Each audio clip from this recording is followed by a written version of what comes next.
ओम नमः शिवाय। हर हर महादेव। स्वागत है आप सभी का मेरे YouTube चैनल पर। श्रावण मास की आप सभी को हार्दिक शुभकामना। श्रावण मास के दूसरे अध्याय की कथा। भगवान शिव बोले, हे महाभाग, आपने उचित बात कही। हे ब्रह्मपुत्र, आप विनम्र, गुणी, श्रद्धालु तथा भक्ति संपन्न श्रोता हैं। आपने श्रावण मास के विषय में विनम्रता पूर्वक जो पूछा है उसे तथा जो नहीं पूछा वह सब अत्यंत हर्ष तथा प्रेम के साथ मैं आपको बताऊंगा। द्वेष न करने वाला सबका प्रिय होता है और आप उसी प्रकार के विनम्र हैं।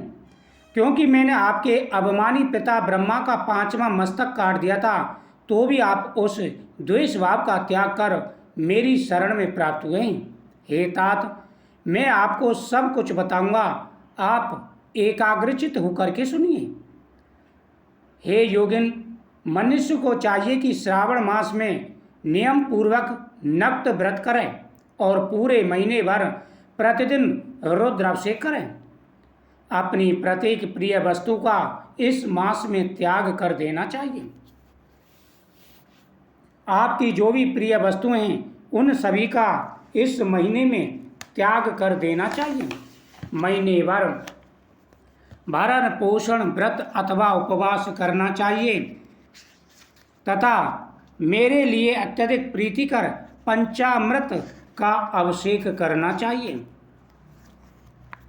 इस मास में जो जो शुभ कर्म किए जाते हैं वह अनंत फल देने वाले होते हैं। हे मुनि, इस मास में भूमि पर सोए, ब्रह्मचारी रहे और सत्य वचन बोले। इस मास को बिना व्रत के कभी व्यतीत नहीं करना चाहिए। फलाहार अथवा हविष्य यज्ञ ग्रहण करना चाहिए। पत्ते पर भोजन करना चाहिए। व्रत करने वाले को चाहिए इस मास में शाक का पूर्ण रूप से परित्याग कर दें। हे मुनि श्रेष्ठ, इस मास में भक्ति युक्त होकर मनुष्य को किसी न किसी व्रत को अवश्य ही करना चाहिए। सदाचार परायण, भूमि पर शयन करने वाला, प्रातः स्नान करने वाला और जितेंद्रिय होकर मनुष्य को एकाग्र किए गए मन से प्रतिदिन मेरी पूजा करनी चाहिए। इस मास में किया गया प्रायश्चित निश्चित रूप से मंत्रों की सिद्धि करने वाला होता है। इस मास में शिव के षडाक्षर मंत्र का अथवा गायत्री मंत्र का जाप करना चाहिए। शिव जी की प्रदक्षिणा नमस्कार तथा वेद पारायण करना चाहिए। पुरुष सूक्त का पाठ अधिक फल देने वाला होता है। इस मास में किया गया यज्ञ कोटि होम, लक्ष्य होम तथा आयु होम शीघ्र ही फलीभूत होता है और अभिष्ट फल प्रदान करता है।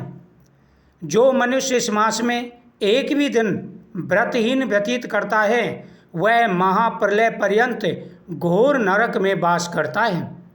यह मास मुझे जितना प्रिय है उतना कोई और अन्य मास प्रिय नहीं है।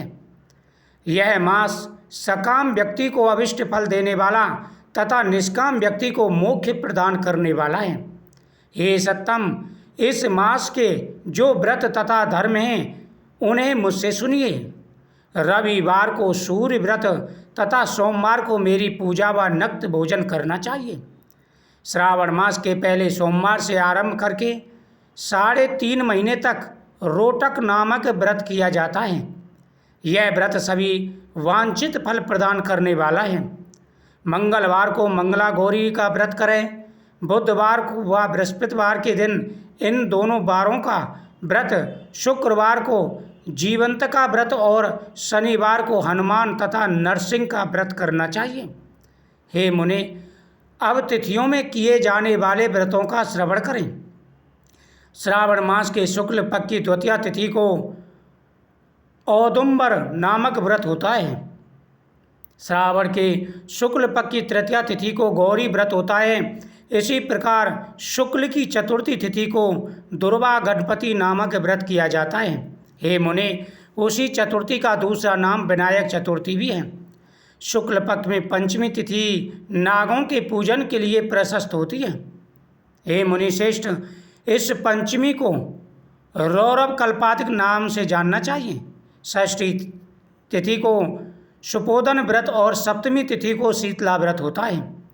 अष्टमी अथवा चतुर्दशी तिथि को देवी का पवित्रारोपण व्रत होता है। इस माह के शुक्ल तथा कृष्ण पक्ष की दोनों नवमी तिथियों को नक्त व्रत करना बताया गया है। शुक्ल पक्ष की दशमी तिथि को आशा नामक व्रत होता है। इस मास में दोनों पक्षों में दोनों तिथियों को एकादशी के दिन व्रत अवश्य करना चाहिए। श्रावण मास के शुक्ल पक्ष की द्वादशी तिथि को श्री विष्णु का पवित्रारोपण व्रत बताया गया है। इस द्वादशी तिथि में भगवान श्रीधर की पूजा करके मनुष्य परम गति को प्राप्त कर लेता है। हे मुनि, उत्सर्जन उपाकर्म, सभादीप, सभा में उपाकर्म, इसके बाद रक्षाबंधन, पुनः श्रवाकर्म, सर्पबलि और हयग्रीव का अवतार, ये 7 कर्म पूर्णमासी तिथि को करने हेतु बताए गए हैं। श्रावण मास के कृष्ण पक्ष में चतुर्थी तिथि को संकट चतुर्थी व्रत कहा गया है और श्रावण मास के कृष्ण पक्ष की पंचमी के दिन मानव कल्पादि नामक व्रत करना चाहिए। हे द्विजोत्तम, कृष्ण की अष्टमी तिथि को कृष्ण का पूर्ण अवतार हुआ, इस दिन उनका अवतार हुआ था, अतः महान उत्सव के साथ इस दिन व्रत करना चाहिए। हे मुनि, इस अष्टमी को मनवादी तिथि जानना चाहिए। श्रावण मास की अमावस्या तिथि को पिठौरा व्रत कहा जाता है। इस तिथि में कुशों का ग्रहण और वृषभों का पूजन किया जाता है। इस मास में शुक्ल पक्ष की प्रतिपदा तिथि से लेकर सब तिथियों के पृथक पृथक देवता हैं। प्रतिपदा तिथि के देवता अग्नि, द्वितीय तिथि के ब्रह्मा, तृतीया तिथि को गौरी और चतुर्थी के देवता गणपति हैं। पंचमी के देवता नाग हैं और षष्ठी के देवता कार्तिकेय हैं। सप्तमी के देवता सूर्य और अष्टमी के देवता शिव हैं। नवमी की देवी दुर्गा, दशमी के देवता यम और एकादशी तिथि के देवता विश्वदेव कहे गए हैं। द्वादशी के विष्णु तथा त्रयोदशी के देवता कामदेव हैं। चतुर्दशी के देवता शिव, पूर्णिमा के देवता चंद्रमा और अमावस्या के देवता पितर हैं। ये सब तिथियों के देवता कहे गए हैं। जिस देवता की जो तिथि हो उस देवता की उसी तिथि में पूजन करना चाहिए। प्राय इसी मास में अगस्त का उदय होता है। हे मुने, मैं उस काल को बता रहा हूँ, आप एकाग्रचित होकर के सुनिए। सूर्य के सिंह राशि में प्रवेश करने के दिन से जब 12 अंश 40 घड़ी व्यतीत हो जाती है तब अगस्त का उदय होता है। उसके 7 दिन पूर्व से अगस्त को अर्घ्य प्रदान करना चाहिए। 12 मासों में सूर्य पृथक पृथक नामों से जाने जाते हैं। उनके नाम श्रावण मास में इस प्रकार हैं। श्रावण मास में सूर्य गवस्ती नाम वाला होकर तपता है। इस मास में मनुष्य को भक्ति संपन्न होकर सूर्य की पूजा करनी चाहिए। हे सप्तम, 4 मासों में जो वस्तुएं वर्जित हैं उन्हें सुनिए। श्रावण मास में शाक, भाद्रपद में दही का त्याग कर देना चाहिए। इसी प्रकार अश्विन में दूध और कार्तिक में दाल का परित्याग कर देना चाहिए। इस प्रकार से नियमों का पालन करना चाहिए। यदि इन मासों में इन वस्तुओं का त्याग नहीं कर सके तो केवल श्रावण मास में ही उस वस्तुओं का त्याग करने से मानव उसी फल को प्राप्त कर लेता है। यह बात मैंने आपसे संक्षेप में कही है।